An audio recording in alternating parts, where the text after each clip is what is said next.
Sunday, May 27, 1979. We're at the Indianapolis Motor Speedway in Indianapolis, Indiana. We're here for the 63rd edition of the Great Race,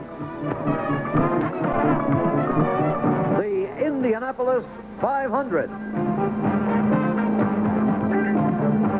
This ABC Sports Exclusive is being brought to you by Goodyear, makers of the new Wingfoot radio, our ultimate handling option.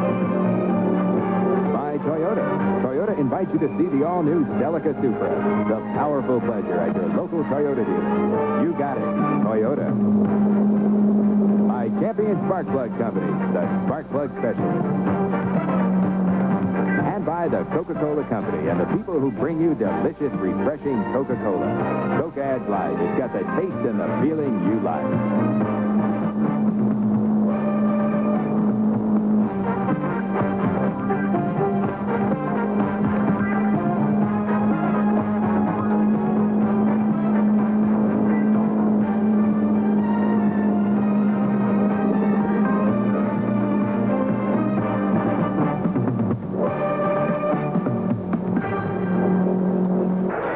One of the most remarkable scenes in all the world of sport. Looking down on the Indianapolis Motor Speedway on the day of the great 500-mile automobile race.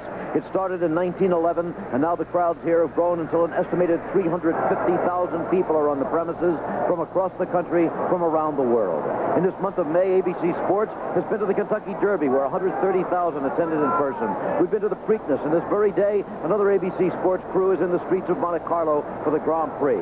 But of all the sights, this one, I think, most stretches the imagination. The temperature here, 61 degrees, the sky's clear, a perfect racing day.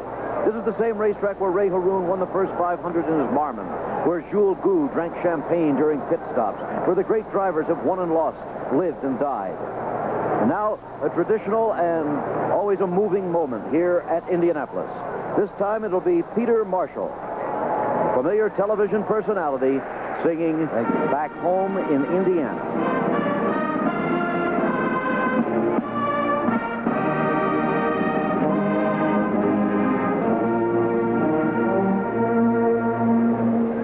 Back home again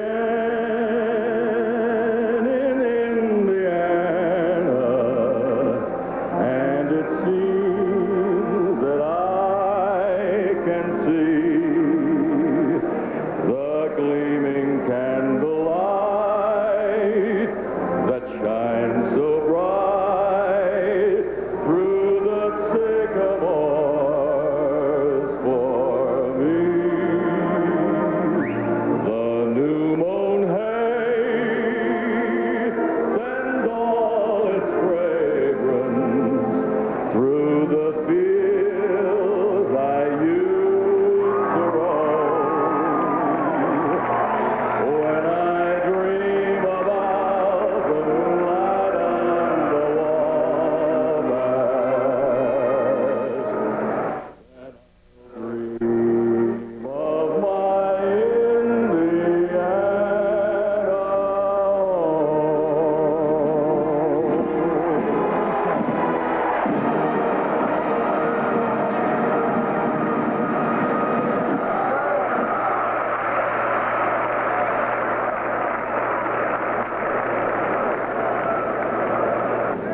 Hello, I'm Jim McKay Reporting from Indianapolis. Well, the annual exciting feeling is here. And I'm glad of that, because for much of this month, we weren't really sure. In fact, when we first came here early in the month, there was nothing but controversy and litigation. For a while, they weren't really sure that there would actually be a 500-mile race in 1979. Two groups called USAC and CART were fighting and wrestling for control and domination of this kind of motorsport in the United States. Well, they finally reached an armed truce. The cars and the drivers were here, but then there were disqualifications, there were new rules, there were arguments about the new rules, court actions were filed. In fact, as recently as the day before yesterday, some drivers and officials were still testifying in a court in Indianapolis. One of the net results of all this has been the fact that for the first time since 1933, there will be more than 33 cars in the starting field, 35 in fact. Two of them qualified just yesterday morning.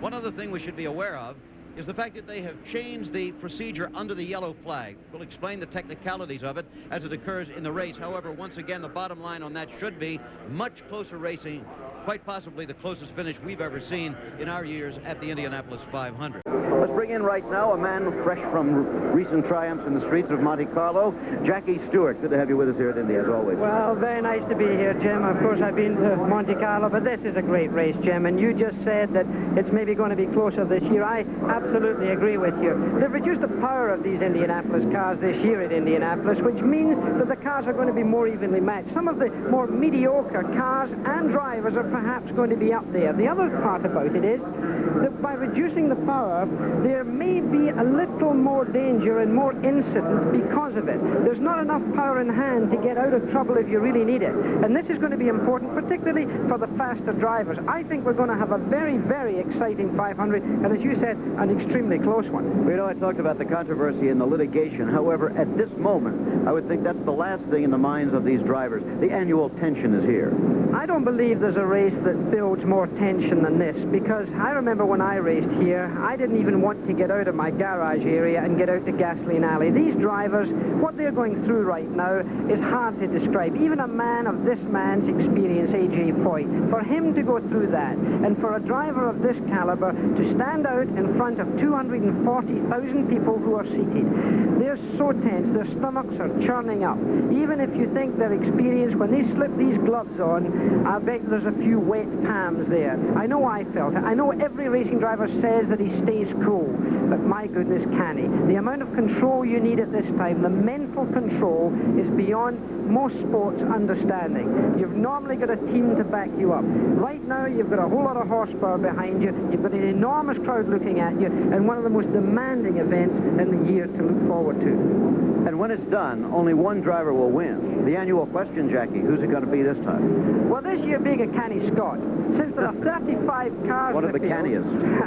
I'm going to take two. Oh, you're going to take two? I'd like to take Go two, ahead. because I would love young Rick Mears to win. He's such a talented driver. He's so exciting for the public, so young, and he really should win the race. He can win the race, and I'd like him to do it. But at the same time, I recognize the experience of a man like Jim Hall, who builds the car for Al Unser, who's won it before 3 times. That combination could be extraordinary. So I'm being the Canny Scott, and I'm taking two. What about you, James? We Yanks always go right out on the limb. I'll take brother Bobby Unser to win the race.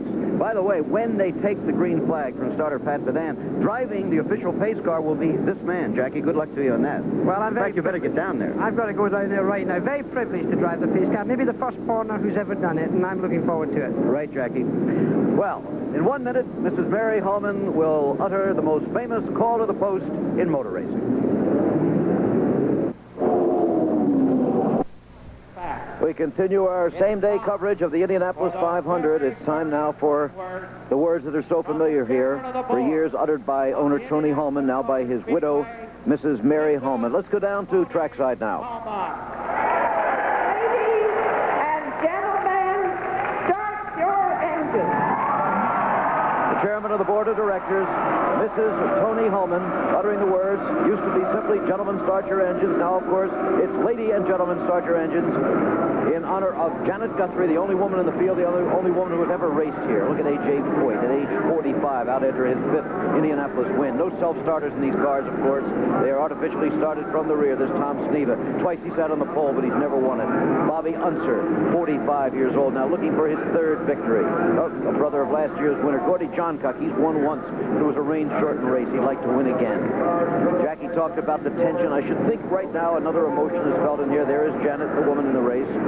Another emotion might be loneliness, because all the company that Danny Ungaius there, who's starting way back in the 9th row, he had crash in practice and had to qualify on a later day. All of these people, as I say, have had company out there, company that wasn't too welcome at times for the last hour or so, but now they must feel lonely, I think. All by themselves, 33 of them. The centers of all these pairs of eyes, 350,000 strong. Here's how the first 2 rows light up for today's Indy 500. In only his 2nd start here, 27-year-old Rick Mears of Bakersfield, California, sits on the pole. Fastest qualifier at a speed of 193.736. Mears is in a Cosworth-powered machine of the Roger Penske racing team. Car number 9, Mears. Tom Sneva of Spokane, Washington, will be in car number 1, middle of the first row. He's the current USAC national champion, won the pole here in 1977 and 78.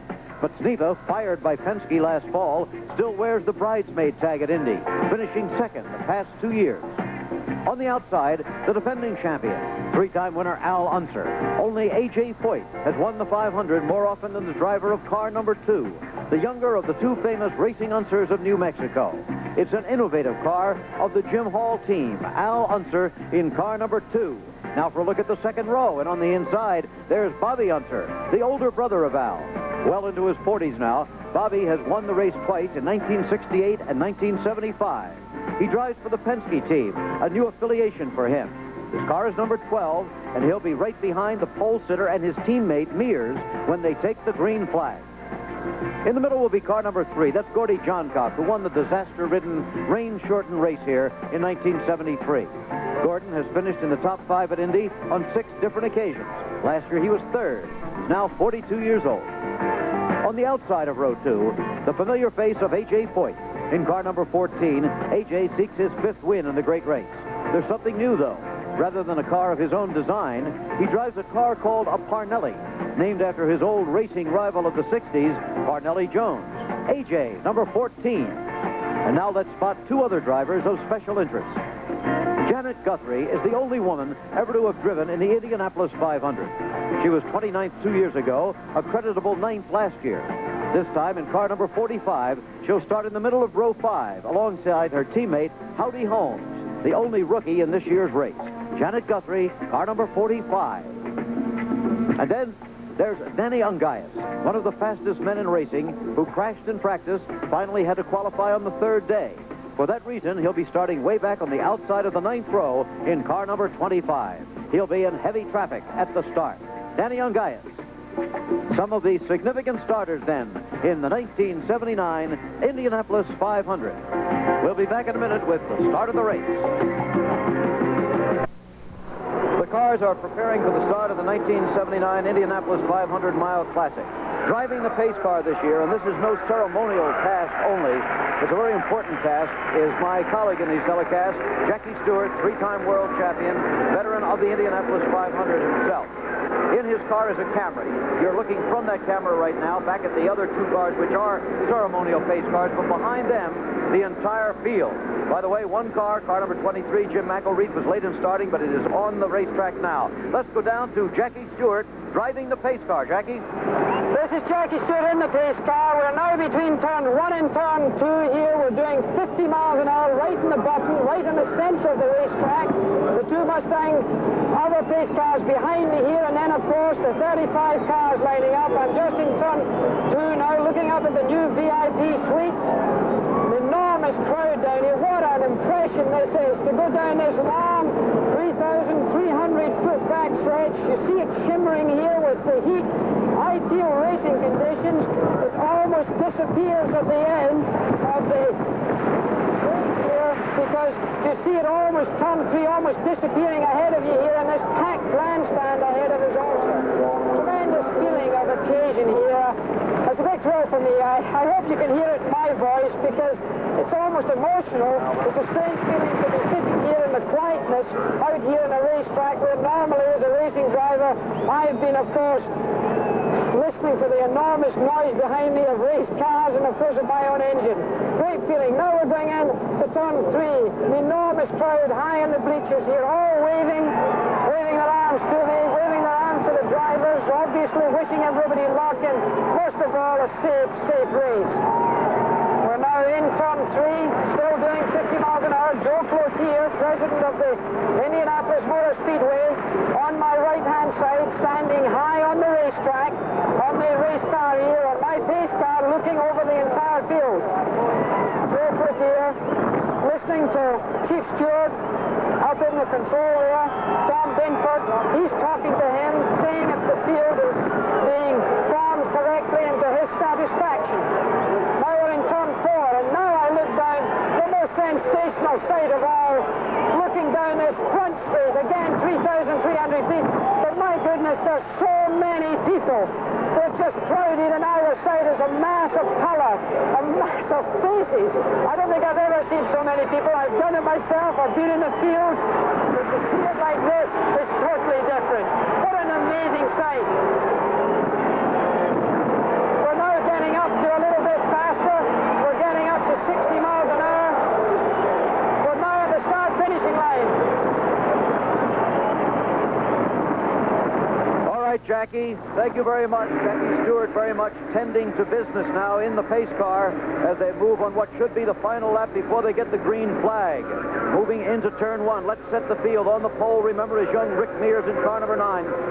In the middle, car number 1 is Tom Steve. On the outside, the other yellow car, number 2, Al Unser. On the second row, number 12, Bobby Unser. In the middle, 3, Gordon Johncock. And on the outside, 14, A.J. Foyt. There's that second row just coming into view. Foyt in the orange car on the outside. The third row, number 6, Wally Dallenbach on the inside. In the middle, number 4, Johnny Rutherford. On the outside, number 15, Johnny Parsons, whose father won this race long ago.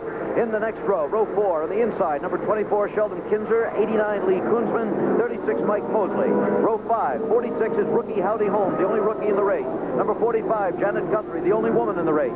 Number 11, Tom Bagley. Row 6, number 77, the well-remembered Salt Walther. In the middle, number 10, Pancho Carter of a racing family. Number 29, the Canadian Cliff Husel.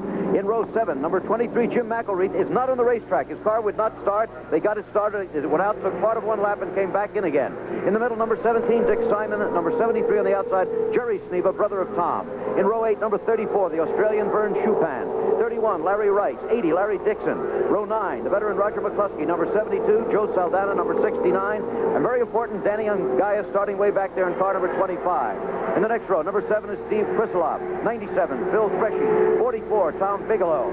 Spike Gelhazer, John Mailer, and Eldon Rasmussen in the next row. And finally, the 2 cars that qualified just yesterday morning. Number 22, Billy Vukovic. Number 59, George Snyder. Looks like we're ready for the start. Pat Badan does not have the flag out yet as they come out of turn 4. Jackie has pulled off, however, in the pace car. That is the signal that we should have a start. Number 23, McElreath, is back on the track again. They're racing at Indianapolis, going side by side into the first turn. On the outside, Al Unser started to make a move but didn't. On the inside is Tom Steve, but Unser ducks down and takes the lead. The man who won the race last year is in first place just that quickly. Tom Steve is second, and pole sitter Rick Mears is third. It looks like A.J. Foyt very quickly has moved into 4th position, and there he is. Al Unser then, the yellow car in the lead. The next yellow car is car number 1, Tom Sneva. There's the man who won the race last year. Many people think he can do it again in a beautifully, newly designed car of Jim Hall. The rest of the field of 35 cars strung out behind. As we said, McElreath with the only problem as to whether you start the race. He is on the racetrack at the moment, so apparently we have a good, clean start for everybody. The first time the crowd here has seen them racing. How many people? We don't know. We'll know later on. So, somewhere between 300 and 400,000. Remember, racing conditions are perfect. It's clear and cool and crisp, perfect for the engine. Al Unser already beginning to put some distance between him and the race of the car. A sensational start by Unser. And now we have Rick Mears moving into second ahead of Tom Steva. Steva dropping back to third. But look at the way Al Unser is pouring it on just on the second lap. And now for 4th place, look at the blue and white car. That is Gordon Johncock, who has moved ahead of A.J. Foyt for 4th place. There, Johncock in the blue and white, then Foyt. Al Unser, who has won this race 3 times, going after his...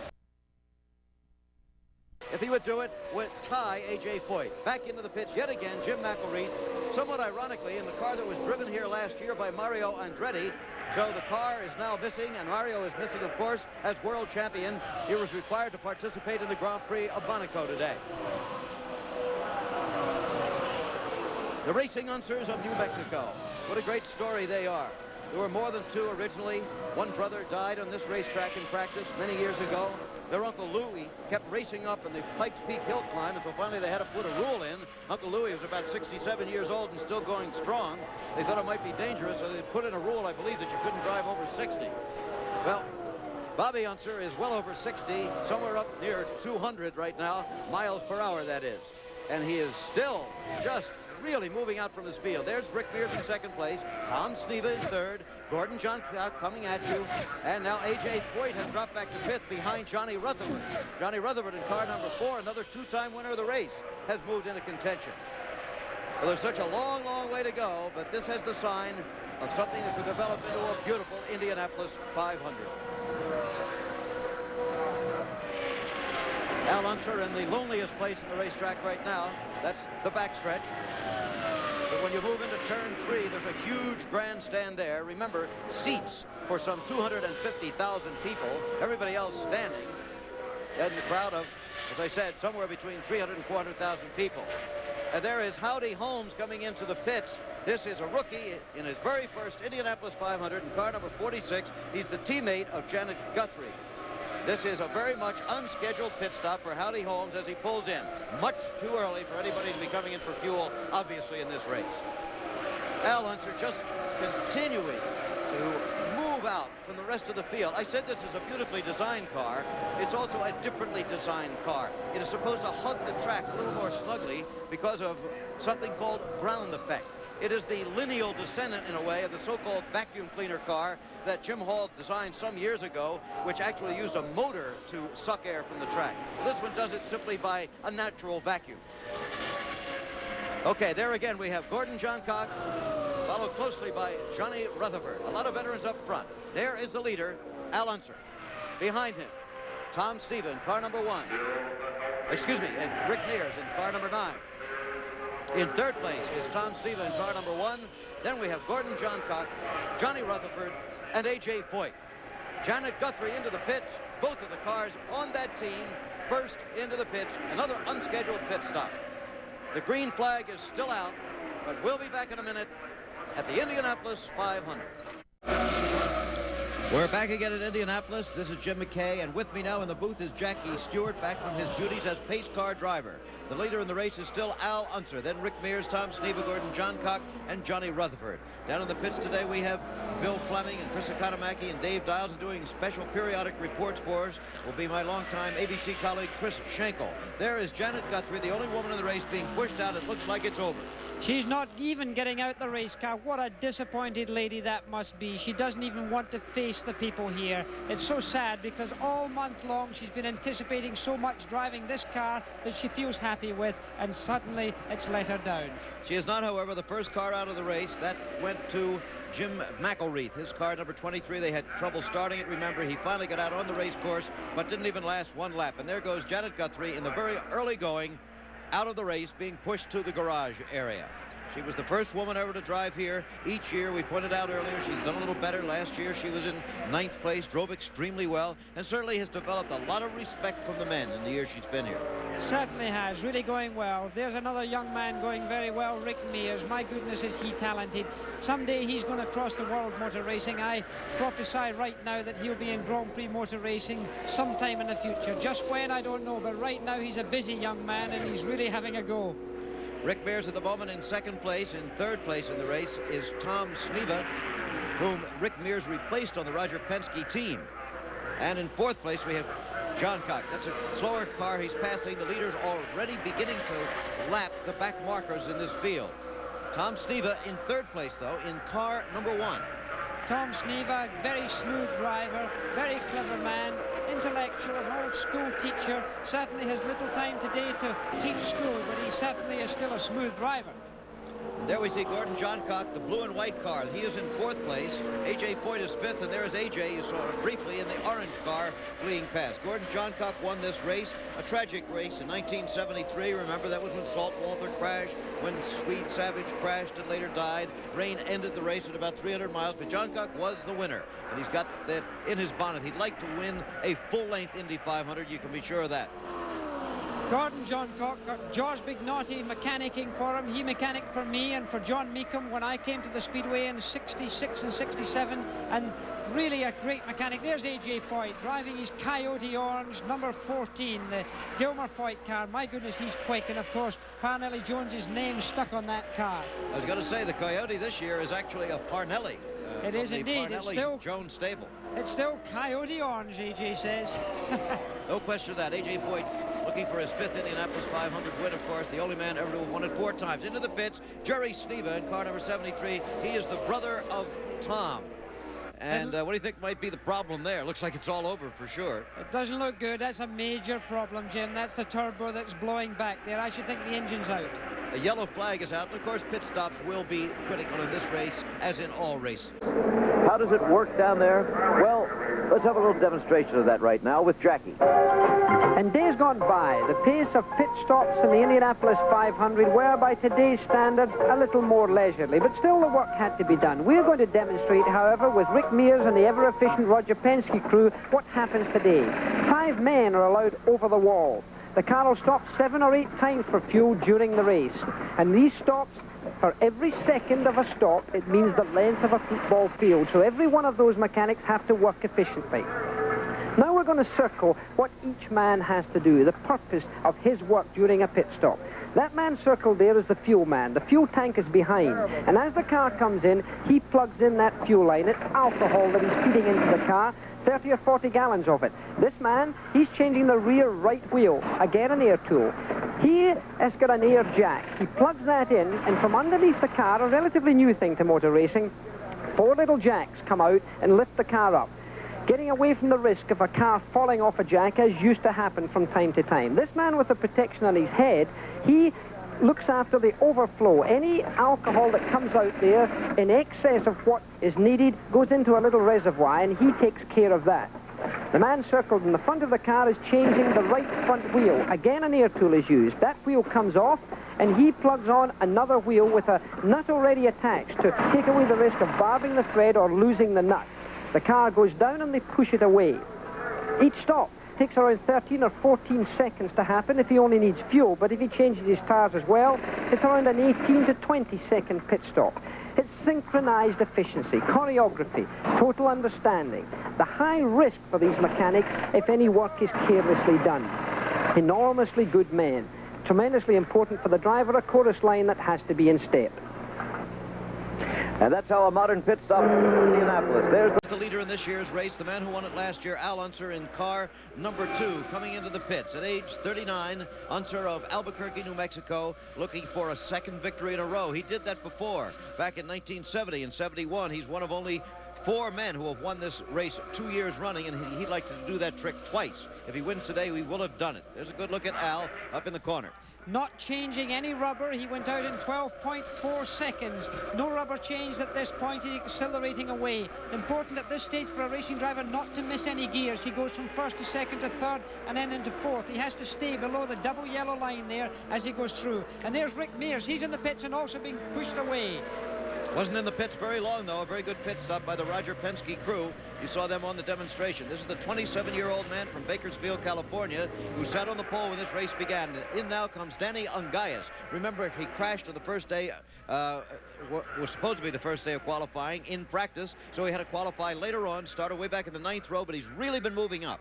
Certainly has. This is a question of a man who really charges. He always charges. He's one of the fastest drivers in racing today. A 13.1 second stop with only fuel. And obviously, these are very much the first scheduled pit stops for these cars in the Indianapolis 500. Danny Ungaias in the black car number 25. We're operating under the yellow flag here for the first time today, and that is a new system to Indianapolis. It's been used in most other forms of racing in the United States, where they all bunch up behind the pace car rather than using the old pacer lights they used to have here. Certainly famous from the NASCAR Southern Stock Car Trail, where that pace car comes out. And by the way, Jim, that's not exactly the same pace car as I drove to pace the race. They've got another one with lights on the top so the drivers can plainly see it. It certainly makes closer motor racing. It doesn't, however, do the leader much good if he stretches his lead. That means that everyone can close up behind him and compact the field. So when he gets his foot on the gas at the end of that yellow light system, all the advantage that he had built up has been disappeared. Whereas under the old pacer light system, they had to maintain the supposed interval between them. We'll be right back at Indianapolis. Well, there you see the kind of disappointment that comes after all the long preparation and practice for an Indianapolis 500 and then an early breakdown. It's Janet Guthrie. Dave? Quite some time ago that she wasn't here at the Indianapolis Motor Speedway just out of a gimmick. Janet, this is a year that you had good equipment. You thought you could win it. Everything went extremely well at the start of the race, but the motor went away. You hadn't had a whole lot of time with this engine. You'd had some trouble with another engine before, had you not, Janet? This was a fresh engine. It had not been run before. We lost one carburation day. This is a new one. How long was it into the race until you knew you had some problems? about 3 laps before I parked it.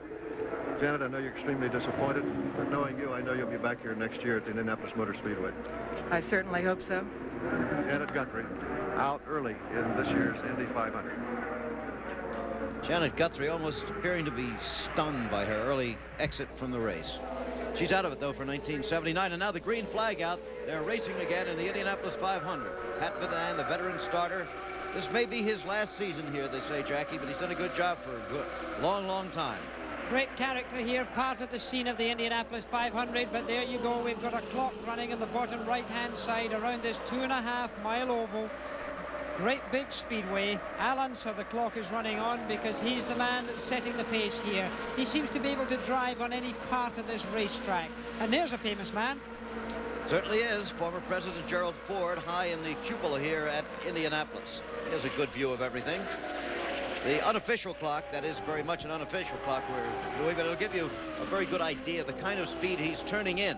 Remember, the speeds are down from what they used to be before because they've turned down the boost, as they call it, in these turbochargers. But they're much higher than people thought they might be under the new rules. The top qualifying speed of Rick Mears was over 193 miles per hour. That, of course, is not a racing speed. Now, stand by now as he comes to the start-finish line. They tell him 84.4. Let's see what we get. We get 57.1, and 57.1 works out to, whoa. This particular chart doesn't go down that far. That goes to 176.12 miles an hour. That was a very slow lap for him. The previous lap had been up much faster, 184 miles an hour. But of course, when you're in traffic and when the pace of the race is just starting, the engine and the driver, everybody's not fired up quite to the usual standard. So that was a slow lap for Al Unser. Okay, Rick Mears is currently second in the race. As we said, he's just 27 years old, driving in only his second Indianapolis 500. Last year, he was named co-rookie of the year. But this year, he wants a lot more than that, having won the pole position.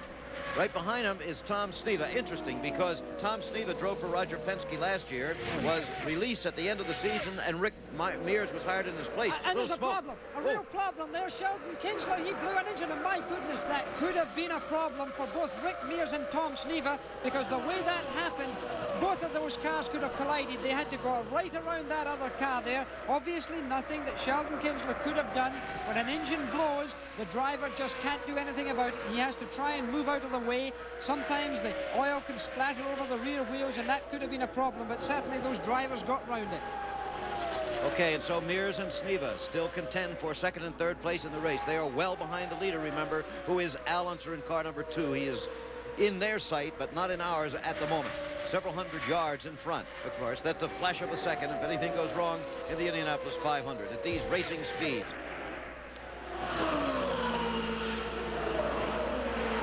In traffic now. Al Unser, the leader, car number 2. He said he's 39 years old, comes from Albuquerque, New Mexico, the father of 3. Let's meet him up close and personal.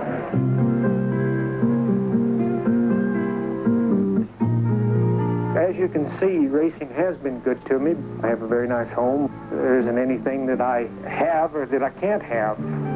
If I want something, I can, somewhere or another, figure out how to get it. So racing's been very, very good to me.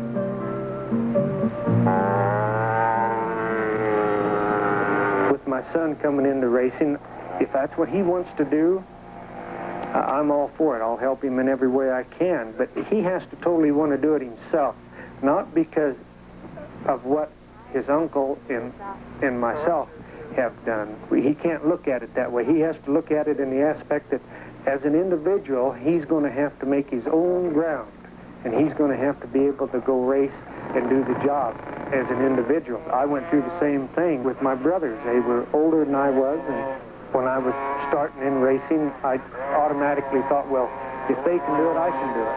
Well, it doesn't work out like that because we're different people.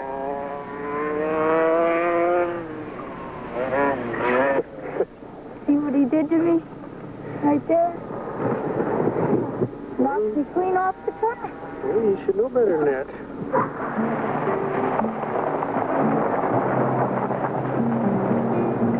My sister and I both live across town. We're living on our own. When my dad does come to town, we come over and visit him because he does want to see us. and we watch TV with them. We go out in the dune buggies with them, go have fun. I like to watch over those two. They get into trouble a lot, and I get blamed for a lot of things. But it's all right. I got a divorce. That was back in, I believe, 1971 or 72. Being divorced becomes a very hard thing with your kids, with your family, because it becomes a battling point between the mother and the father as far as children go. And I think my kids have done very, very well. There was a period there that went along of 5 years or so that become a very bore in my life, and Karen came along and kind of put the whole package together. And in this business, you need somebody like that. She has really fulfilled everything that I wanted. Well, I think it is exciting to have my husband as a race car driver and in the limelight all the time. It's exciting to have everybody else admire him the way they do, and I can look at him and say, you know, he belongs to me. He's mine. A visit with Al Unser, currently leading the 1979 Indianapolis 500 in the yellow car number 2. A good close look at the car now. You've met the man. So, we're still in the early going here. Before this crowd, oh, a wheel loose on the racetrack. Let's see who lost that. It looks like it was Wally Dallenbeck, perhaps in car number 6. That could really be dangerous, Jim, because another car could run into that wheel. The wheel's slowly getting into the ground. That's a bit of luck, and there's the rescue vehicle. Yeah, there he is. There's Wally. And the car is literally running on 2 wheels, Jim. It's all jacked up, and it's really rubbing that suspension away. The left front wheel's right off the ground because the weight of the car and the balance is wrong. But I'm afraid that suspension system, he's driving it back. Wally Dallenbeck's a very experienced driver. He knows what he's doing. He's got the car under control. But I'm afraid it must be the end of the race for Wally, because I'm sure the damage that's been done by the tremendous friction, you can see it scoring the racetrack. It's cutting into the tarmac there. What it must be doing to the car, Jim. A great disappointment, particularly for Wally Dallenbeck at age 42. He's never won this race, although he's been one of the top drivers in the country for a good many years. The last 3 years, he finished 4th, 4th, and 5th, and hoped to move up this year, but very doubtful they can ever repair that, isn't it? Well, he's just been in. He was into the pit stop there. I'm afraid there may be a problem there. He didn't put that wheel on properly. I'm afraid somebody's going to be very embarrassed, very sad, and maybe very angry. Certainly Wally Dallenbeck. What a dignified man he is for the sport. And so the yellow flag is out. So it appears it's Wally Dallenbeck. In a minute, we'll be back with Chris Schenkel. Continue with our same-day coverage of the Indy 500. Al Unser has led 61 laps. Rick Mears has led 3. A.J. Foyt 1. Al Unser's average time, 159.7. 26 cars are still running on this beautiful day. 9 cars have dropped out, and let's summarize. As we look at the numerals on the right, that is the lap on which the leader is racing. You see Jerry Sneva, Jim McElreath, credited with no laps, spending all the time in the pits. Cliff Husel, the only Canadian in the field. You see the reasons for why they dropped out of the race. And unfortunate, in his 13th start, Wally Dallenbeck lost that wheel, which you just saw. Let's go back to the action now. And here is Jim McKay and Jackie Stewart. All right, Chris. Thank you very much, Chris Schenkel. There is Johnny Rutherford in car number 4 and Bobby Unser in car number 12. Currently battling right now for second place in the race behind Al Unser. There you saw the interval. The leader just went out the bottom of the screen. And now among these other cars here, we will pick out car number 4 on the left, car number 12 just behind him, the red, white, and blue car of Bobby Unser. Rutherford and Unser, each of whom has won this race twice. That's Bobby Unser, of course. Al is leading the race. Each have won it twice, looking for their 3rd victory here. Al being given the signal that he is 7 seconds ahead of the second place battle. A tremendous margin, and there you see Jim Hall, the man who owns the Al Unser car, tremendously clever man, and that car that he has been able to construct, it can almost drive in any part of the racetrack. This chassis is so good, I can't imagine how superior it is to the rest of them, and you can see what a lead he has. As he comes down that long backstretch, he has a big lead until you get this group involving this man here, Johnny Rutherford, one of the best drivers in American motor racing. Very cool, very calm and collected. The McLaren team, been a successful team in Indianapolis over the years. Bobby Unser, a man that's fulfilling the complete mirror vision for Johnny Rutherford right now. Remember, these cars have rear view mirrors, and Johnny Rutherford's getting his filled right now because Bobby Unser's trying to get past on the front stretch. Does he get it as he crosses the finishing line? They're going into turn one head-to-head, and he does it. Bobby Unser's getting past. What a move. And look, Rutherford's high on the racetrack. He made an error there. He didn't think. And that's Danny Ungaius, Danny Ungaius getting in between the two in that black car, number 25. Ungaius, who started way back in the 9th row and continues to work his way up through the field and to pick up laps on some of the leading cars now, getting on the same lap with him. He's still not on the same lap with the leader. In between the two cars of Rutherford and Bobby Unser. Bobby Unser, who won this race in 1968 and again in 1975. This year with a brand new team for him, remember, that being the team of Roger Penske. So it's Rick Mears and Bobby Unser for the Penske team. Well, all I can see is that Johnny Rutherford there, and look at this man there, up to 4th position. A.J. Foyt never very far away from anything. A.J., a canny operator, tremendously talented driver, one of the most talented men. And here we come into the pits, our leader Al Unser into the pits. Okay, this should be a scheduled pit stop once again. Does not look like a problem as far as we can see. The car number 2, all the uniforms color key to the car operation. Things much fancier, much more marketable, you might say, in this modern day of racing. And again, no tire change. This means that this chassis is running well for Al Unser. 12.8 seconds, a good pit stop. When they don't change rubber, this means that the car is running very well. All the rubber is on the road. These big, wide racing tires spread nicely across the racetrack. And look at this. Look at this. Is that good racing? 4 abreast, that other car behind here looking for a way to get through. They're all going into turn 1, carving each other up. Very dicey racing, and that was Bobby Unser that was stuck out behind there. Really, there was no racetrack left. It's 50 feet wide, and there were 4 abreast. Whew. Really was. This is not that wide a racetrack, as you pointed out, either on the straightaway or in these corners with those ominous walls facing you all the time. That Indianapolis wall, and there's Bobby Unser getting up alongside there, and he's getting through. Bobby Unser gets through one of the slower cars there as he commits himself. Very clean and very narrow line round this Indianapolis Motor Speedway. You've got to be on that black groove all the time. Just a few minutes ago there, Johnny Rutherford got out of that black groove, and Danny Ungaius got under him, and of course that's exactly what can happen. But it's really close racing, very tight, and there, the Unser Bobby side. in. Bobby's going to come into the pits. Pit signals out to them. Although they have two-way radios, still the conventional pit signal is given just to be sure the driver understands that there's no electronic interference. Okay, Bobby Unser, the elder, remember, the two racing Unser brothers. He's 45 years old. And there is a look at him in the upper left-hand corner of your screen. Racing family from way back. Their dad raced. We talked about their uncle and their brother who unfortunately died on this racetrack. A tough man, a hard man. Really, when you look at Bobby Unser, you look at a man that you know is tough. He looks that way, he drives that way. He's a man that gives very little. He's a very nice man. He lifts his hand. That hand going up there, the gloved hand to tell the car behind him, that shows you a bit of experience there. He raised that bright orange hand high above the rear airfoil or rear wing so the car behind him could see he was going to pull late off the racetrack to get into the pits. He stops, locks one wheel up there. The Penske pit go into action.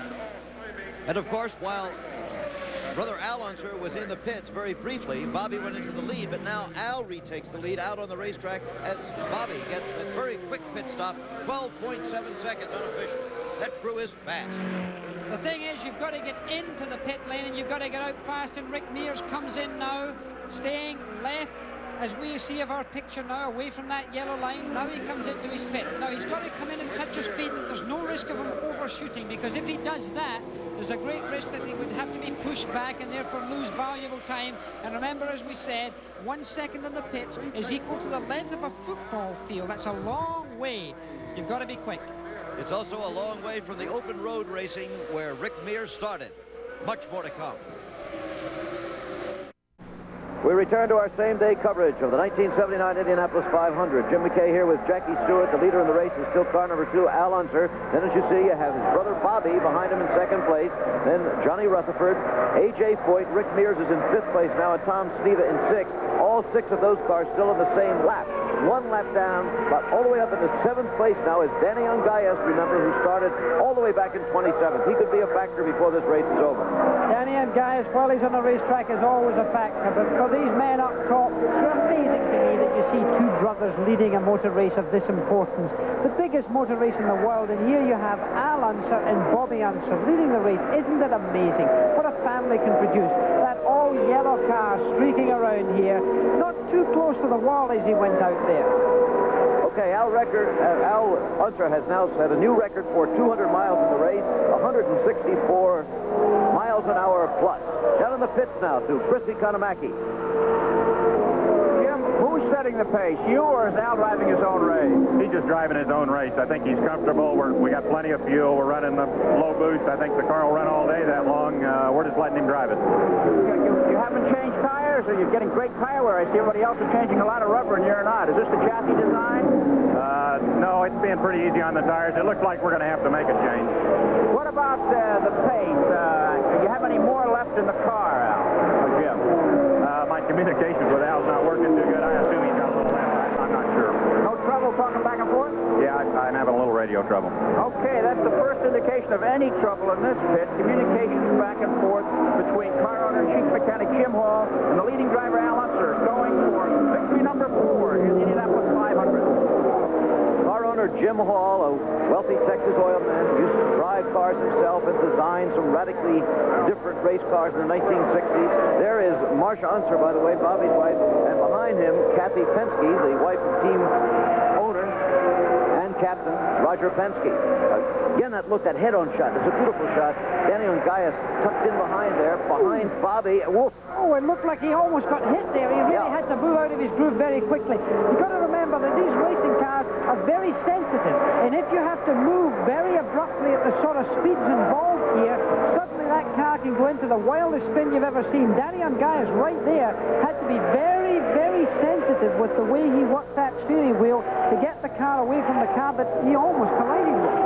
And if the wheels ever even touch each other, it's almost certain disaster, right? Well, it's all right if you kiss wheels side by side. Even then, you never want to do that. But if they interlock, they go like two gears, and the car just gets thrown into the air. Danny Ungaius right there. Well, Danny Ungaius, who has now unleft himself from the second-place car, if he could pass Al Unser, and that'll be no easy task, he could then be on the same lap with all of the leaders. But he's on the same lap with all of the leaders except the first-place car of Al. 186.3 they're giving him for his speed. Very fast. Position 7, and he's going to be coming into the pits pretty soon. And here you've got Johnny Rutherford in there, and then you've got Tom Sneaver behind there. Johnny Rutherford being worked, and they're taking the wing off of Johnny Rutherford's car. Major problems for Johnny Rutherford, two-time winner of the Indy 500. Seemed to happen very suddenly. He seemed to be slowing down on the race course. Was in third place in the race, in fact. And he's staying in the car, Jim. It's peculiar. He's staying in the car, so they intend to fix it. There's a great activity there behind them. Tom Sneaver and that number 1 car pulling out of the pits as the McLaren crew there, led by a great man who's been mechanicking in Formula 1, Tyler Alexander, and that mechanic crew there, very experienced. They're working in the gearbox. They're draining the oil from the gearbox. They're taking the gearbox to bits. Largely a colonial crew here, Australians and New Zealanders. They've even got a few Americans in there. Led by an American, I might add, Tyler Alexander. He is indeed. Okay, into the pits now comes the race leader. Here is Al Unser. Yellow flag is out now. No major accident because of some oil on the track, apparently. No, it was a tow-in. One car was towed in, so it's nothing to worry about. There's not been any action, but the yellow flag is out. And changing the wheels now in the Jim Hall car, the chaparral man from success in sports cars, from success in all kinds of motor racing. He's won the Can-Am, and he's won the Indy thing, and my goodness, he's going hard this time. Okay, Johnny Rutherford sitting in the car. What does he see inside that cockpit? Let's learn with Jackie. I'm sitting in Johnny Rutherford's backup McLaren Cosworth. It may look a little cramped and uncomfortable, but not so. First of all, let's think of the seat. It's tailor-made, molded to the driver's body in a fiberglass mold. In fact, very comfortable. Of course, the driver wears seat belts, just as we wear them on the highway. A race driver certainly wears them in a race car. In this case, a 6-point fastening.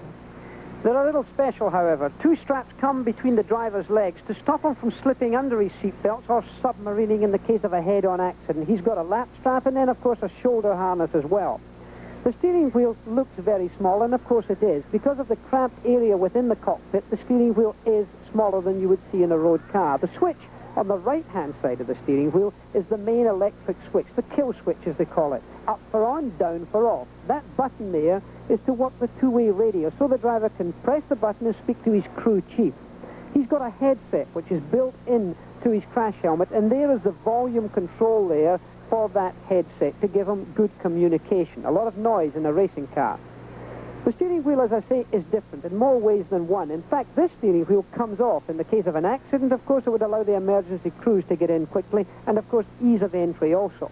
The dashboard has a few gauges. That gauge there is the rev counter, the engine speed, around 9,400 to 9,800 revs per minute when the engine is flying down these long straights. This is the water temperature gauge. It would run around 80 degrees centigrade when the engine is running in the race. On the right-hand side of that is the oil pressure and temperature gauge. Around 80 pounds per square inch, or in the oil temperature would get up to 90 degrees. This here is for the turbo boost, for the turbocharger, and there 50 inches of power is allowed there. The driver can control that 50 inches. He can reduce it by that boost control switch down to perhaps affect better economy. It's got a gearbox, these racing cars, just like we have on the street car. This one is a 4 or 5-speed gearbox. The driver would use all of those gears leaving the pits, but hold it in top gear around the racetrack. He can also adjust the suspension. This he can press forward to harden the suspension or stiffen it. If he pulls it back, it goes softer. This is for adjusting when the fuel load is going down. Let's have a look at the pedals. Now, we're looking at this at a different angle. On the right-hand side is the clutch pedal. Now, this would be pressed by the driver's left foot. In the center, of course, is the brake pedal itself, conventional as a street car. And on the right-hand side, or the left-hand side of your screen, would be the accelerator pedal or the throttle pedal. On the outside, of course, there are mirrors for the driver to look back, and a nice little touch in Johnny Rutherford's car. Some racing drivers perhaps won't admit it, but they can be superstitious. A little ladybird here on the steering wheel. That ladybird's been here for 2 Indy wins for Johnny Rutherford. Perhaps he's wishing for his third. A look inside the race car of Johnny Rutherford. And now Al Unser back in the pits again. He was in just a moment ago. This has got to be trouble this time. Under the yellow, and this could cost him the lead this time. It would seem they're looking underneath the car. He's having his windshield clean. He doesn't often look through that, but they're looking underneath, and there's a USAC official, the man in the white shirt there, looking down with the cap and the headset on. He's looking under that car. I'm afraid it may have been that he's been asked to come in by the officials to have inspection. Maybe he dropped something in the pit there the last time, some liquid or something. Well, we'll find out. Unser on the racetrack again. He's lost the lead. Coverage, Bobby Unser leading. Al has dropped back to third. We'll return with more of the Indianapolis 500 after this from our local stations. Back at Indy again, and they're still working on Johnny Rutherford's car. It's been in the pits a long time. This is more like the pit stops you might see in the 24 hours of Le Mans or some other endurance race, but they're going to stay at it. Chris Economaki down in the pits there. I don't know whether you get a John with Johnny or not. You want to try, Chris? Chris Economaki. Okay, Johnny Rutherford's been sitting here a long time. We're going to try and get a word with him. Thinking about the last 10 minutes. It's agonizing, Chris. They're running away from me. What's wrong? Well, we lost all of the teeth off of 4th gear. Okay, Johnny Rutherford, agonizing because the competition is running away from him. A word from a man waiting for repairs to be finished. Back to you, Jim. All right, Chris, thanks very much. There's the current leader in the race, Bobby Unser, elder of the racing Unsers from Albuquerque, New Mexico. His brother Al, remember, led for a long time in this race. Looked like he could win easily, almost any way he wanted with the performance of the Jim Hall prepared car, but then suddenly it's began to have problems and has been dropping back. So Bobby Unser leads in the race for the Roger Penske team. And in fact, the Roger Penske team holds second position as well. Quite a remarkable performance for this team to be sitting there 1-2 at this time. Indeed, an amazing performance. Yes, it certainly is. And in third place is Tom Stevens. Oops, there's smoke coming from Al Unser. Oh, that's bad news. Al Unser smoking. He was in the pits there. They were looking underneath the car. What a disappointment. Jim Hall, a man that I admire. This man gaining from these brothers' misfortune here, because Bobby Unser now leading the race, really by kind permission of Al, because Al really had the race in his pocket. There's a smile on Bobby's face right now, but he must feel some emotion for his brother, because they're both very close. Bobby Unser in the blue and white car number 12 of Roger Penske's, firmly in the lead. He seems to be controlling the pace a fair bit now. He seems to be able to pull out. No question of that. The teammates, as you said, running first and second. And by the way, I might say that before the race, whoops, there's another look at Al Unser. And it's on fire. Yeah. It's on fire. Jim Hall, sitting in the pits there, must be really upset. One of the truly brilliant men. Now, this is an oil fire, because you can see flame. Remember, these cars burn alcohol. You would not see flame from the alcohol fuel, so it must be oil that's burning there. There's smoke and flame. He obviously doesn't know it's on fire. There's no great risk, I hope, but obviously the officials will be looking at this. They'll be putting out perhaps a black flag to him. This does happen on a racetrack. A driver, it's his only way of communication. All right, well, the black flag would mean you must go into the pits. It does not mean necessarily you're out of the race, but you must go in, be inspected at least before you go back out again. He does indeed. Al Unser there driving for Jim Hall. As I said, one of the most ingenious men in motor racing, Jim Hall. He's designed cars, he's driven them, he's been team manager, he's been chief mechanic, a man I admire enormously as a constructor of racing cars. He came to Indianapolis for the first time last year, won it, now was leading this race comfortably. Al Unser must be bitterly disappointed. He's pulling off of the racetrack of the main groove now. He obviously looks in his mirror and sees the smoke. And of course, you were talking for a minute there about the car owner, about Jim Hall, he who raced back in the 1960s in those Chaparral cars, the first one that had a wing on the back, remember? An adjustable wing. He and Phil Hill drove those two cars. Then later he came in with the vacuum cleaner, and this ground effects car, as we said at the beginning, is a successor to that. And I drove the ground effects vehicle, the vacuum cleaner, in its very first race. He's pulled off the racetrack. We're under the yellow flag. The officials obviously feel that he's been dropping oil, perhaps. They've thrown the yellow flag.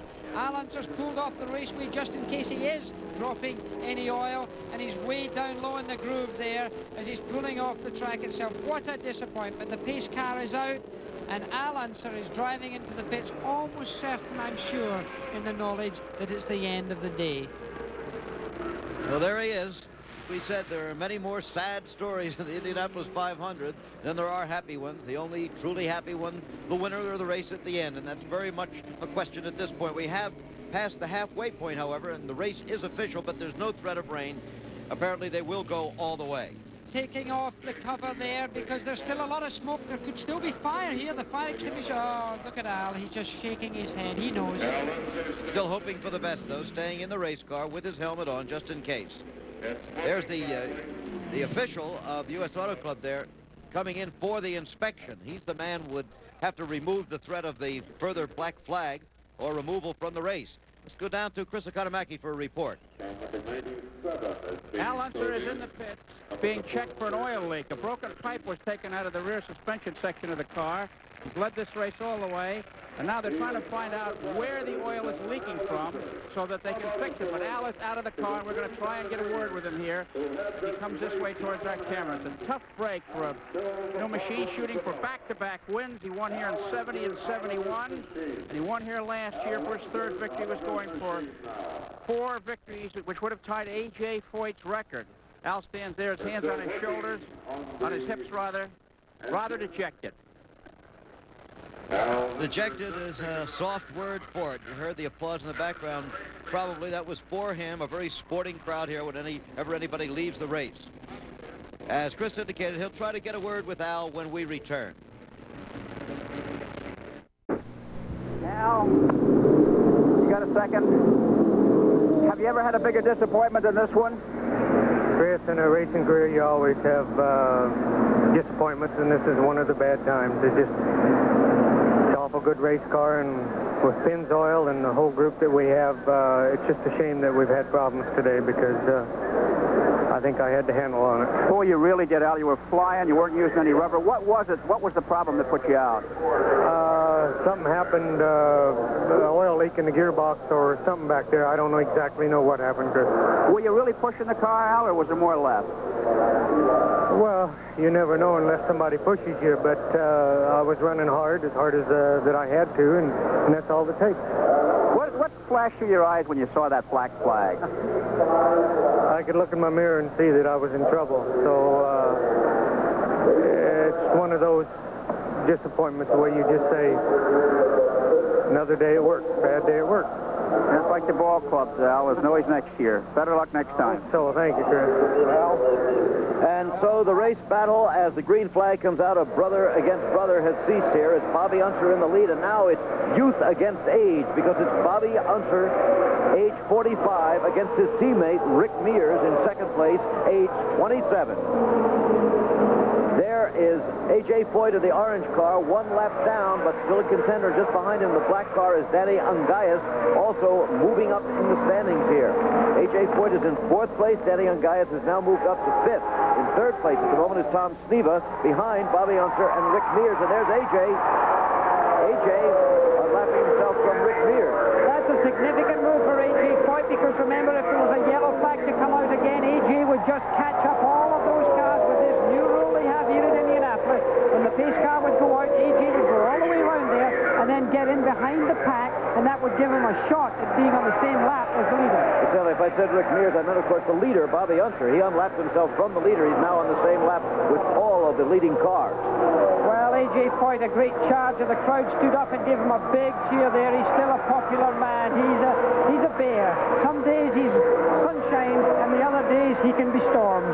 He's another veteran, but the youthful man we've been watching is Rick Mears, age 27, as we said. Married, father of two little boys, Clint, age 6, Cole, age 4. In fact, why don't we meet him up close and personal? Rick Mears. If you don't like the sound of engines, stay away from Rick Mears' house in Bakersfield, California. It's not only the 27-year-old driver who won the pole at Indy this year, but his whole family likes to drive things with engines. Dune buggies, motorized tricycles, you name it. White Dina's sons Clint and Cole will give it a try. As for Daddy, well, he's raced off-road and on-road, has even won the race up Pikes Peak. What's the appeal of all this to Rick Mears? I've always been competitive in whatever I've done, racing slot cars or bicycles or whatever it was at any time. I always want to be the first one to get there. I think that's the main thing. The speed, I don't think, has that much to do with it as far as somebody wanting to drive and drive fast. You only want to go as fast as it takes to beat the rest of them. And no matter what speed that is, to get the job done, that's what most people are looking for. I have never been one to go to parties much. I never really felt like I'd fit in. I just, strange people. And I don't know, when you get in a car, you've got crowds of people watching and everything, but you don't realize they're there because you're doing your thing. You're doing it the way you want to do it. Nobody else has anything to do with it. You're all by yourself when you get in that car. When I'm not racing, one of the few things I do is go to the sand dunes with the family, with the sand buggies. I enjoy it because it's a fun thing. When I was growing up and living at home, the family would go to the dunes and play with sand buggies over there, which eventually evolved into the race car buggies that we started using later on. And it's a fun thing for my family to do now. It's something that we can all participate in together. There's no pressure. It's just a fun thing, and we all enjoy it. Racing of some sort was my hobby. The working in between was to make the means so I could go racing as my hobby on the weekends. And I'm just very fortunate. There's not too many people that can say that they make their living at their hobby, and which is what I'm doing today. And there's just no question in my mind whatsoever. If there's any other direction I would rather go, there's not. Rick Mears, a man who doesn't like parties. Well, if he can keep driving the way he is right now in pursuit of his teammate, number 12, Bobby Unser, the leader in the race, it could be a big party in the future of Rick Mears, whether he likes it or not, because he's really moved in on teammate Bobby Unser. Look at this. This is great, really classic Indianapolis racing right now. He's just looking for a place to pass Bobby. Bobby obviously can't make any error of judgment right now because he's glued right into him. Any move by Bobby Unser out of that groove, and Rick Mears would slip underneath him. Of course, I have to recognize that I did choose Rick Mears to win this race, and you chose Bobby Unser. It seems at this moment that it's age and experience against youth and exuberance, and you seem to be leading right now, but there's a long way to go. I will say that the issue is still very much in doubt. Bobby the leader, Rick Mears in second place. And remember, on the same lap with them are Tom Sneeb and A.J. Foyt in third and fourth place. And just behind them is a black car. See that car? That's number 25, Danny Ungaius. He's trying to unlap himself from the leaders to get into contention on the same lap in the race. And then it should be one of those yellows under the new rule this year where they close up. Then we could have a 5-car race going. There is Al Unser, however. Classic sight of a race driver whose luck has run out for this day. We'll be back at Indy. Indianapolis Motor Speedway, we've gone 15 laps beyond the halfway point. Average speed of 159 miles an hour. The last time we were with you, there were 9 cars out of the race through 48 laps. Since that time, only 3 more cars are out of the race. The big one, though, Al Unser. Here you saw the top 9, the only woman. Actually, she completed only 3 laps, as the numbers on the right indicate the leader's laps. Going on through the 9, there are 12 out of the race with 23 running. Larry Dixon with a fuel pump problem, Dick Simon with a broken clutch, and Al Unser with one of the tiniest of problems, a transmission seal, one of the less costly of the parts on these expensive race cars. A tough break for the smooth-running Al Unser and the Jim Hall chaparral. Back to Jim McKay. All right, Chris. Thank you very much, Chris. Back on the racetrack now. The leader is still Bobby Unser in car number 12, the red, white, and blue number. A Penske car powered by a Ford British-built Cosworth racing engine. And in fact, the man who designed that very engine is here today, Keith Duckworth, watching his car going well, and he must be a proud man. A lot of these cars in this field with his engine. Right now, we also have Danny Ungaius in the picture, remember. He's trying to unlap himself, unsuccessfully so far. There is Ungaius, the black car, just behind Rick Mears. He'd like to unlap himself from Mears and then go on to unlap himself from the leader, Bobby Unser. Isn't it amazing that Danny Ungaius hit the wall at 190 miles an hour just really a few days ago in medical terms? And here he is driving a race car right now with the precision and mental clarity that absolutely is necessary. For a while, that was one of the many controversies of this month at Indianapolis as to whether or not he would be allowed to drive before a 10-day waiting period. He was and qualified easily. There is the leader again, once again, remember. Oh, that's Bobby Unser trying to lap right now A.J. Foyt. Remember, A.J. Foyt is on the same lap with the leaders. But if he is lapped by the leader, it's a different situation when the yellow comes out. And if I were Bobby Unser, I would want to get a lap on a man called A.J. Foyt, because if I could take any advantage of him, I would take it, because you never know what's going to happen. At the end of a race, A.J. Foyt always around. He is coming into the pits. A.J. is coming into the pits. Scheduled pit stop for A.J. Foyt. It looks like Danny Ungaius was coming in there as well. Yes, it is. Right behind him. A.J. coming in to have his Texas red and white shirted crew work on his car. Tremendously loyal crew. An amazing man, A.J. Foyt. Real contradiction in so many different ways. He has few friends. He's a very private man. And there you see in the top half of our screen, Danny Ungaius, who also is a silent man. Hardly speaks to the press at all. Never once. He's really pumping that steering wheel. He's trying to get them to push forward. 12.84 seconds was that stop there for A.J. Foyt. Danny Ungaius also getting out onto the racetrack. A quick stop for A.J. They have the boys from Texas being efficient. And the quiet, silent Hawaiian also got a good job from his pit crew.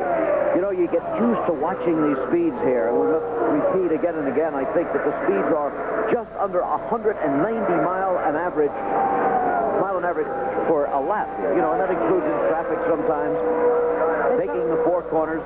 It's amazing. These drivers, you know, you get so used to the speed, you get dialed in.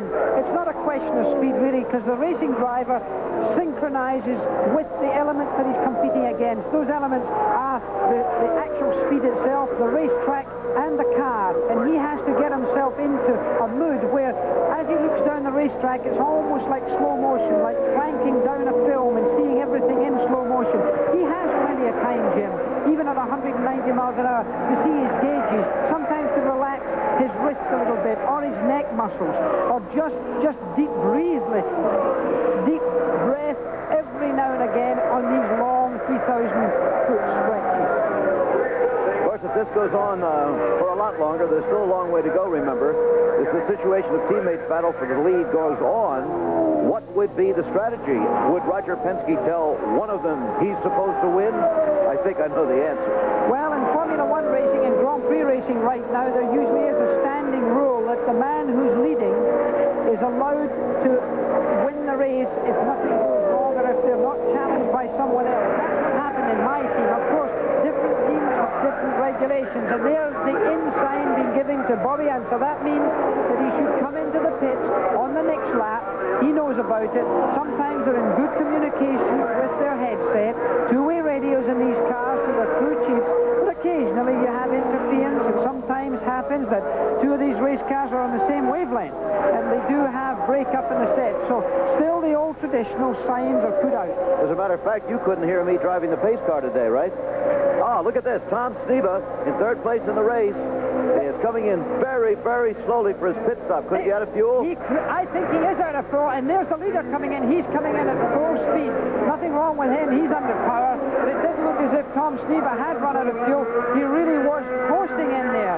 There you see the man. A great crew, of course, and he's not changing any rubber on that car. He's no problem. And Rick Mears is in the pits at the same time.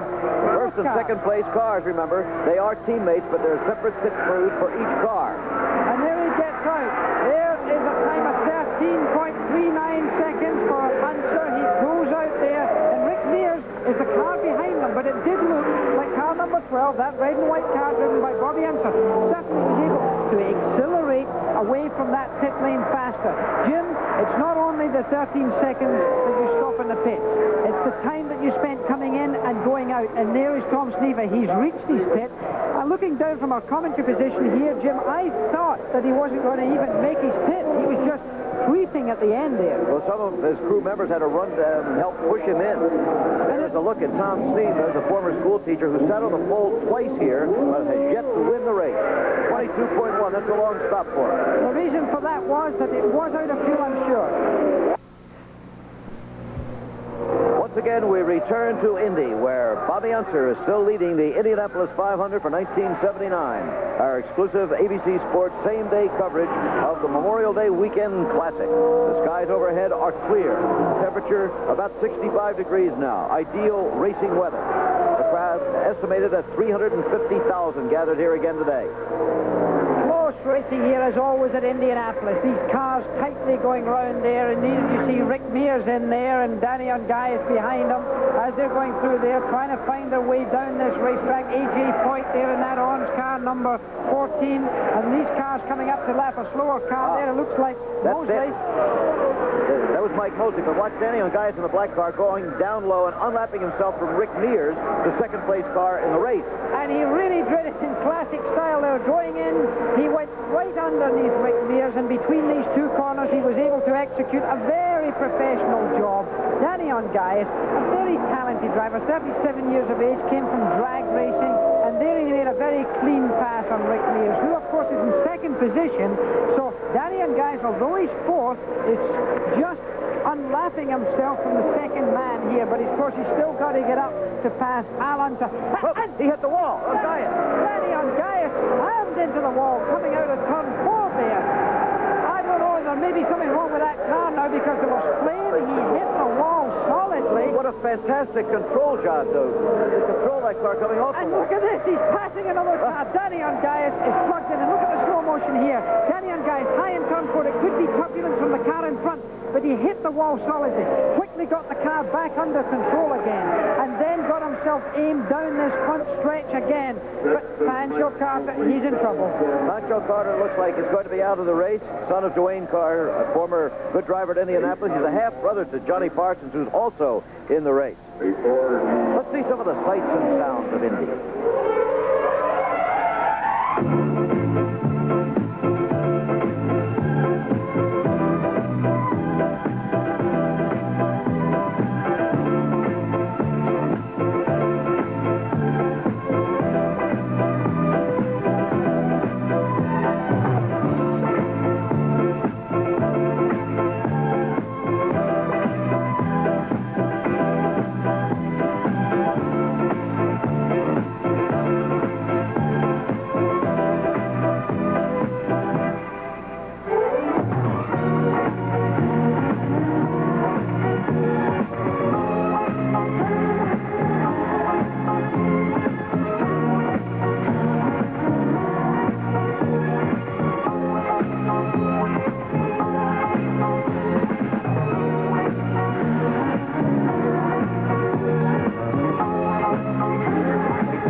Something of the mood of Indianapolis. There's the race leader right now, still Bobby Unser. Dave Dials is in the garage area. He has a report for us on Al Unser. Okay, Dave.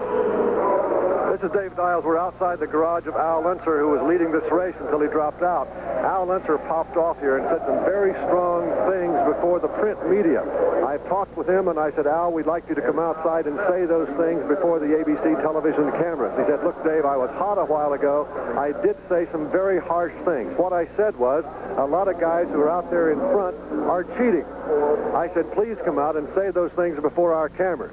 He said, no, I was hot then. I'm not going to say it on national television. I said, did you mean what you said? He said, absolutely. What I said was they're cheating. I believe they were cheating. I'm convinced they were cheating.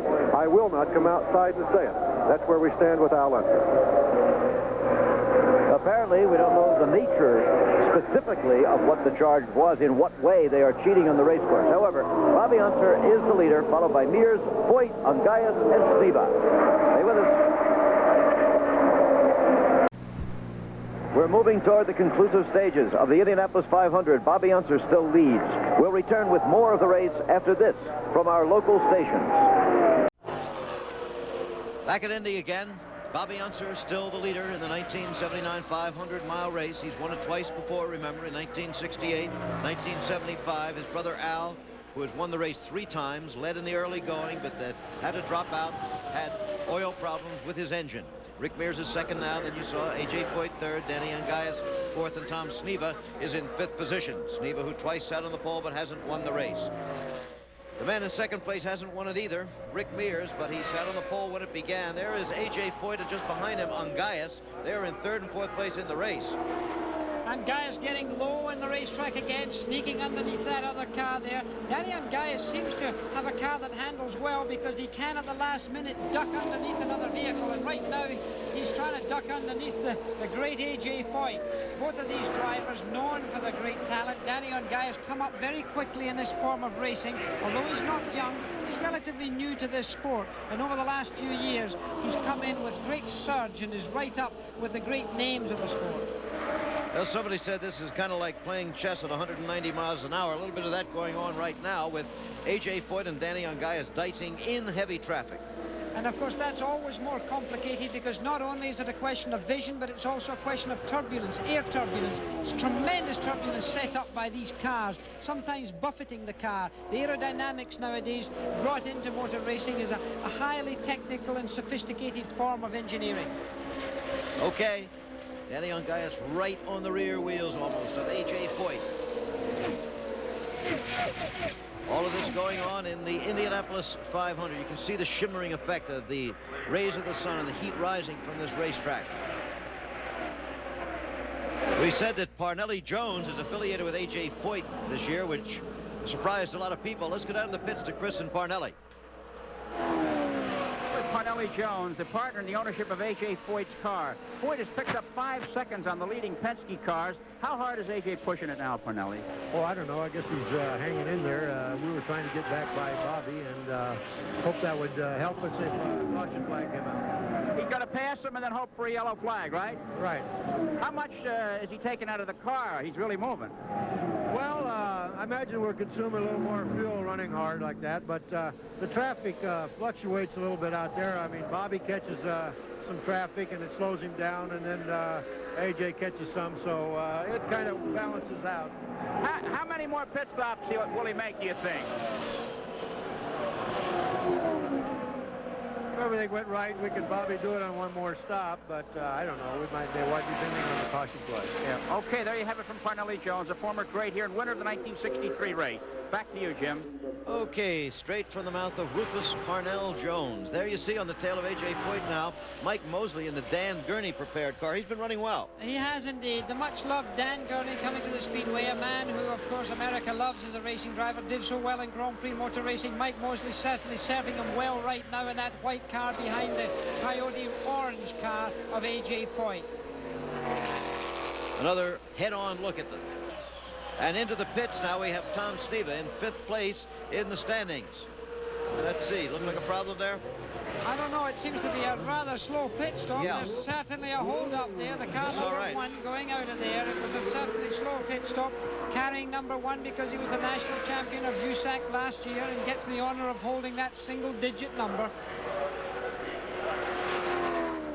Okay, and now on the racetrack, while we're in the pits there, Danny Ungaias did finally slip by A.J. Foyt, so Danny Ungaias is now in 3rd place in the race, although on a lap down. Well, Danny Ungaias and A.J. Foyt, these are certainly 2 great runners to be dicing out there. Danny Ungaias in the black car coming towards us now, car number 25, wearing his silver helmet, the silent man. Well, that's right. When you look at the ages of all these leaders, Rick Mears' age becomes more remarkable when you see Bobby Unser, 45. Danny Ungaias, although it's only his 3rd year here, age 37. A.J. Foyt, 40. Look, up against the wall. Oh, we've got that's Larry Rice. He didn't hit it too hard, but he hit it hard enough to do damage. That car's lying there with a bad leg. It's got a flat tire. He obviously knocked the wall. You can see the tire mark, the emergency cruise, as ever, at Indianapolis coming on. Let's look at it in slow motion. He lost it low on the racetrack. He spun very low down on the racetrack, turn 2 it is, into the fresh part of the racetrack, not being used. And look, there's the contact. Not a heavy contact. I feel fairly confident the driver's going to be all right, but Bobby Unser, the yellow is out, so he takes the opportunity of coming into the pits while the yellow light and the yellow flag is being shown. The Penske crew there immediately into action, them wearing these balaclavas over their head. You can see them looking like gangsters there, but it is for protection. All right, they're under the yellow right now. We mentioned earlier that another ABC sports crew has been in the streets of Monte Carlo for the Grand Prix of Monaco today. Right now, we're going to get a special report on that race. Keith Jackson has been there with Sam Posey and Sterling Moss today. So right now, for a report on Monaco, let's go to Keith. This is Keith Jackson reporting via satellite from Monte Carlo with a summary of what happened today in the Grand Prix of Monaco. Thousands of people jamming every viewing site all over this old city. 20 Formula One cars breaking from the start line. The fastest qualifier, pole sitter, Jody Scheckter, jumping immediately into the lead. The second fastest qualifier, Gilles Villeneuve, in a Ferrari, like Scheckter, gave away second place to Niki Lauda, but shortly thereafter had the horsepower and ability to go back and get second place, and the Ferraris ran 1-2 for a very long time. Niki Lauda held on to third, but at the Mirabeau turn on the streets of Monte Carlo, this happened. Didier Perroni right up over the top of Niki Lauda's car. Neither man was hurt. Both cars were damaged, however, out of the race. It appeared Lauda had the line going into the turn. Perroni appeared to brake a little too late, and that was the result. It was not a very happy day for the defending world driving champion Mario Andretti. He went out broken suspension quite early in the race. And for a long time, as I said, it was Ferrari 1-2. But in the closing stages, only one Ferrari was there, driven by Jody Scheckter. And Scheckter was trying to fight off the dogged charge of Clay Regazzoni. And they fought over the final 1,000 yards just like that, tailpipe to nose. But the horsepower of Scheckter was too much for Regazzoni, and Jody Scheckter claimed his second victory at Monaco and his 8th Grand Prix victory in his racing career. Now back to our coverage of the Indy 500. So it was when an old teammate of Jackie Stewart's won the Grand Prix of Monaco. Bobby Unser still leading, and we'll be back. We're in the closing stages of the Indianapolis 500, and look at Bobby Unser in the lead in car number 12. And behind him, car number 9, his teammate, Rick Mears, just battling it out, tooth and nail, almost literally, for the championships of this year of 1979 at Indy. They're teammates, but looks like there's little question they're fighting out. There is Marcia Unser, the wife of Bobby, in the pits, trying to look tranquil. Oh, and Rick Mears really looked like he wanted to get past him there. He got him high. Rick Mears really glued onto the tail. It does seem, however, that Bobby Unser's car is using a little less road than Rick Mears' car. It's amazing. And look at as they come down in the start. Ladies head to head. This young man certainly wants to do the job, but Bobby shut him off that time. And look at him. He's right high on the racetrack. An error by Rick Mears. He went too high. He made a big mistake. Bobby Unser is now going to pull out a big advantage there, and look, he's done it. So 18 more years of racing experience may have something to do with that. Let's go down to Bill Fleming in the pits now with Roger Penske. Roger, the question comes up with Mears and Unser out there, and both of them, of course, on the Penske team. Do they have a free rein? Are they running independently? Definitely, Bill. They're both driving. They both are running to win, and may the best man win. I don't have any favorites. Okay, well, that answers the unspoken question we had here. If there was any instructions to the drivers as to who should win the race if it's just that close. And you heard Roger Penske say it. It's up to the drivers who can win. There's A.J. Foyt in the orange car.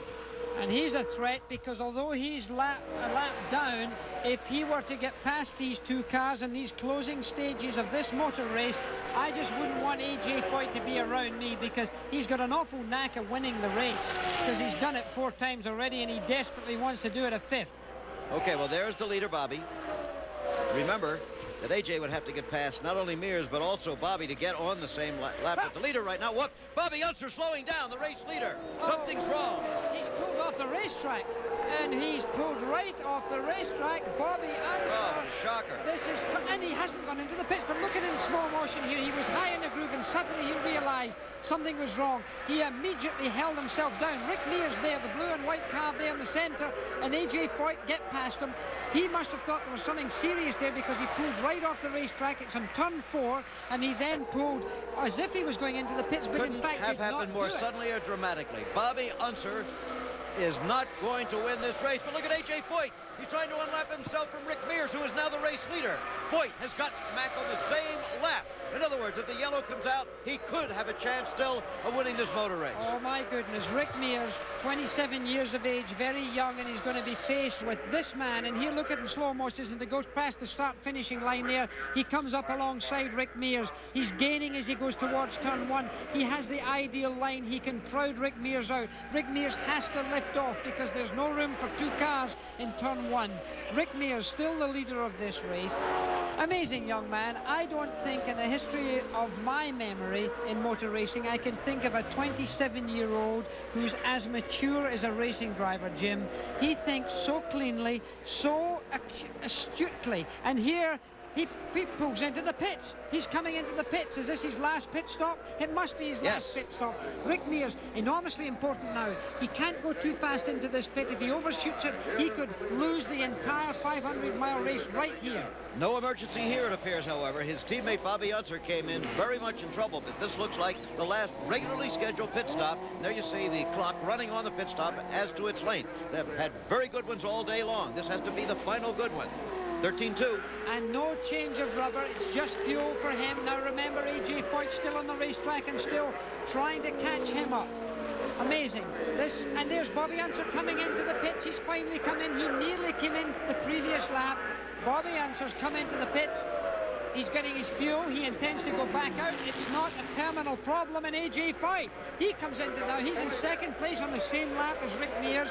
Bobby Unser still in the pits, being talked to, and he's going out. He's okay. He's going out. He's okay, but he's been going very much slower and has dropped way back. He's not going to win the race, no question of that. But A.J. Foyt, as we say, if something dramatic in the way of a yellow happened here, could have a chance. Now there's his pit stop, 8.5 seconds. Oh boy, the Texans, the big strong Texans have been certainly doing that. A.J. Foyt getting a big cheer from the crowd. But here's this young man going out there. He's got 39 seconds, his pit crew tells him. Advantage on A.J. Foyt. And there's a car. It's Tom Sneva. Tom Sneva, twice set on the pole here, was doing very well for a while this afternoon, has pushed it into the wall, appears to be all right, as you can see. He's getting out of the car by his own power. Lost a wheel there. It was turn 2 where he had his big accident back in 1975, and it's turn 2 again. He's okay, he's dazed, he tossed off his steering wheel there, he's all right. But the yellow is out. Could A.J. Foyt have a chance? He's 39 seconds behind, but they will be closing up. But he still will have many cars, in all probability, between him and the leader. The issue, however, still in doubt, as it almost always is, near the end of Indy. We'll be back. We're still under the yellow flag at Indianapolis. For a while, it looked like they might have to finish this race under the yellow, meaning nobody could change positions. But right now, they have been getting that debris off the track. The race car of Tom Sneva has been removed, and a bit of scrubbing going on out there. They're warming up the tires because the yellow flag being out slowed the pace down to about 80 miles an hour, and now they're getting their tires warm. And AJ's right at the back. He can't get up any further because the rules don't allow him, but he's still in second place, remember, and he's always a threat. The problem of Bobby Unser, we hear some problem. We got a message from the pits, Jim, on that. Yeah, well, we understand that he told Roger Penske on the radio that he had lost a gear, I believe, and or was stuck in gear. I think he was stuck in third. Well, if that's the case, he said... Excuse me, the green flag is out. Racing again. Now, A.J. Foyt's only chance, it appears, you see how far back he is, way at the top of your screen, just out of your picture right now. That's how far, there he is.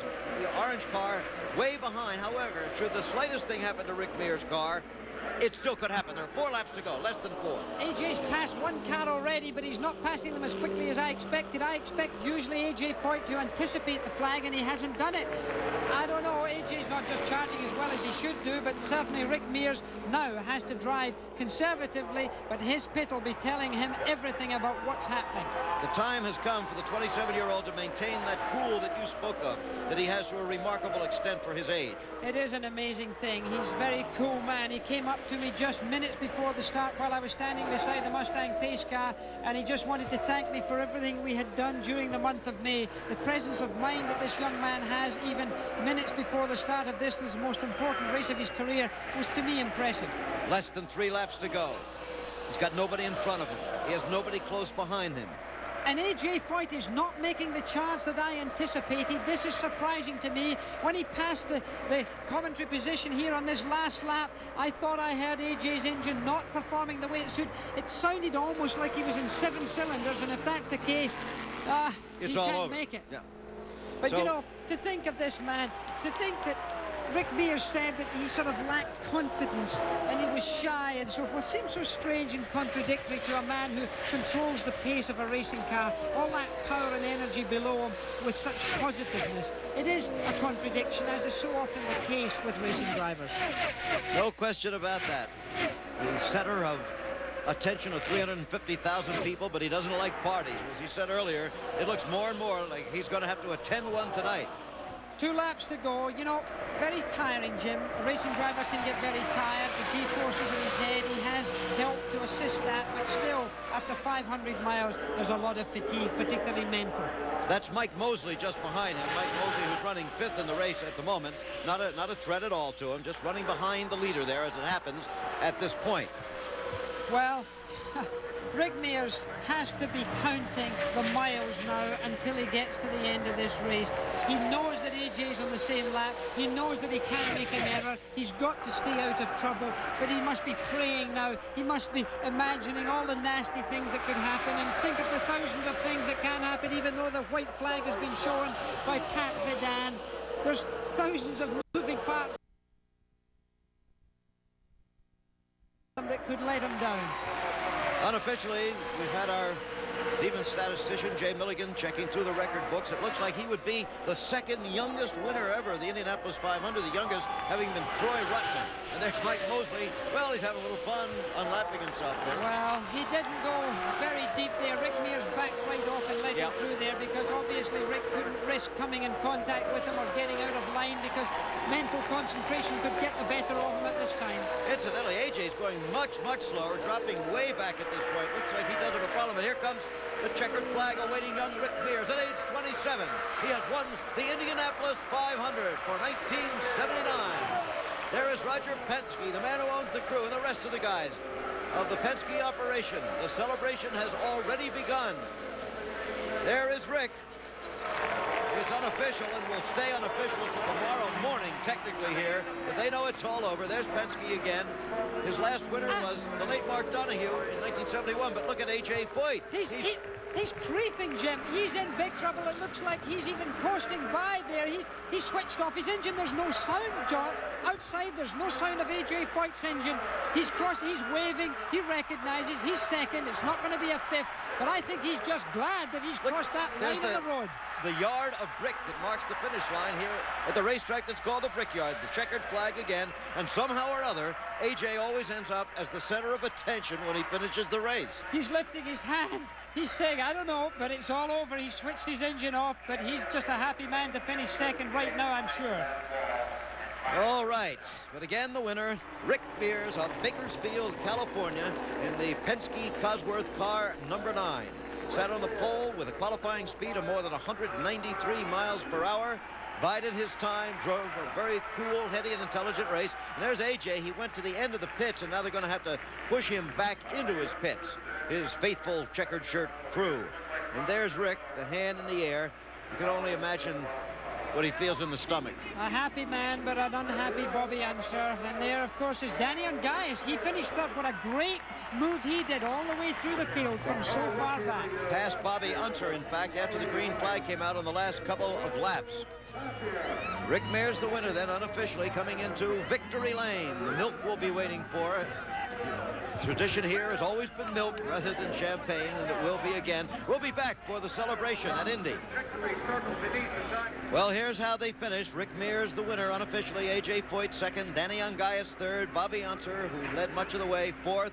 And Mike Mosley in the Dan Gurney car was fifth in the Indianapolis 500. The celebration going on down in victory lane. Let's go down and join it now. All right, Chris. Congratulations, a great 2 years at the Speedway, front row both years, pole this year. What did you think when you saw Bobby commit to the pits and then blow it? Well, I hated to see it, but I like to see it too. And I couldn't believe it. I just figured it couldn't happen. You know, it was just unbelievable.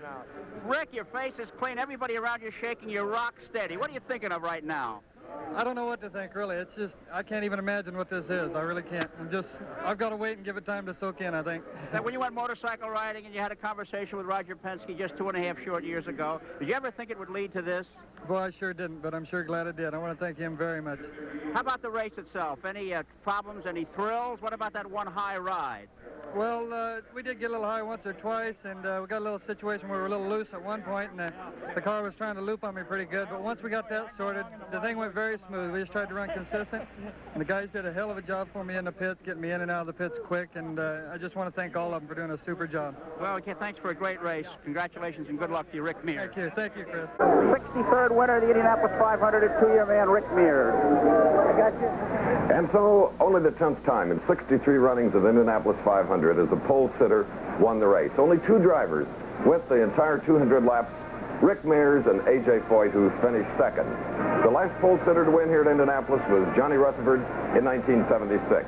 We've got to pat on the back the only rookie in the race who finished seventh. He's a 29-year-old native of Ann Arbor, Michigan, Howdy Holmes. He finished seventh, completing 195 laps. He's a former Formula 3 racer, and we'll hear more from him. And also to Bill Vukovich, who was only one of the two drivers in the extra day of qualifying yesterday to make the field, and he finished eighth. Now we're going to show you the unofficial results of 35 placings. The race will not be official until 8:30 tomorrow morning. 35 drivers this year. Take a look at how perhaps your favorite finished in the race. The total purse should approximate somewhere around $1.25 million, which would mean that first place to Rick Mears and his crew would mean $300,000, or second place would do A.J. Foyt and his crew $135, and third $100,000. Last year, the 33rd finisher, Cliff Husel, received $15,000. In lap prize money today, Bobby Unser leading 89 laps, $17,800. Al Unser, who led 85 laps, $17,000. Rick Mears, 25-lap leader at $5,000. And A.J. Foyt, who finished second, led the race only one lap, earning $200 in that category. Clean, safe race as we go back to Jim McKay. Okay, Chris, and our thanks to you. Right now, you're looking at a live shot. It is coming up on 10 o'clock at night at Indianapolis. The pole is still alight. There you see it. It's been quite a day. One other thing I think is interesting, Jackie, is that of the 35 starters, 17 finished, and that's the most cars to have finished, we are told unofficially, since 1960, 19 years ago. There were aged men in this sport, experienced men who tried and who led. 39-year-old Al Unser, 45-year-old Bobby Unser, 44-year-old A.J. Foyt. But on this day, youth was served. 27-year-old Rick Mears was the winner. And my prediction came out, James. Well, but most of all, it was a safe race, and for that, I think we should all be just grateful. My guy led a lot of the way. You have to say that. It's been a long day. As I said, our thanks to Chris Schenkel, to Chris Economaki, to Bill Fleming, to Dave Dials, and most of all to my colleague from across the sea. Jackie Stewart, who was in Monte Carlo on Friday, flew the sea yesterday, and was with us today. That's the story from Indy.